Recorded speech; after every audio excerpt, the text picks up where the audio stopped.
Microsoft's big annual developers conference, Microsoft Build, is upon us once again, but if you think some crazy new hardware is about to be revealed, you might be disappointed. It's Monday, May 7th, and while Apple often springs new hardware on us at their developer-centric springtime tech fiesta, that's usually not the case with Microsoft. So, probably no new Surface tablets or $200 HoloLens kits, sadly, but we do expect CEO Satya Nadella and his team to do some deep dives into the code and software tricks that make those devices work. Attending Microsoft Build isn't cheap, so it's normal that the focus of the three-day conference is on actual software development and not flashy new hardware. But that's not to say some peeks at devices or even some ideas for new devices won't make the show because, hey, they're going to need software too.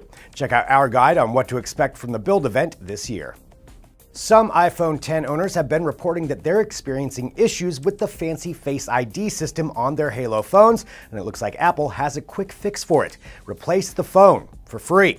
Apple Insider reports that an odd problem is cropping up on some of the premium handsets, an apparent failure or partial failure of the Face ID system and a backside camera failure that seems to happen at the same time. It looks like, for whatever reason, the Face ID system is tied into the telephoto backside camera, and some users are reporting that they are suddenly getting only partial functionality out of the camera, and when that happens, Face ID also no longer works. If you take it into an Apple store, users are reporting that the phones are just outright replaced, not repaired, which seems like the right thing to do for a wonky phone at that price point. Hit the link for more details.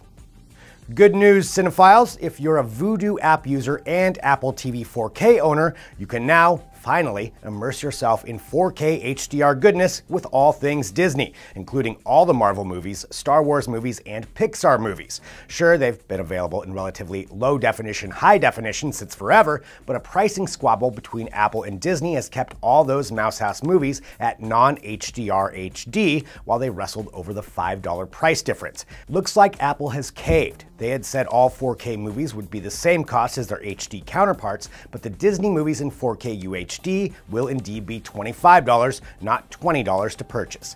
Well, at least you can purchase them at all. Check out all the details at the link, and for the rest of the day's tech news, head to digitaltrends.com. Be sure to check out our Facebook page and YouTube channel. Thanks for watching. We'll see you tomorrow.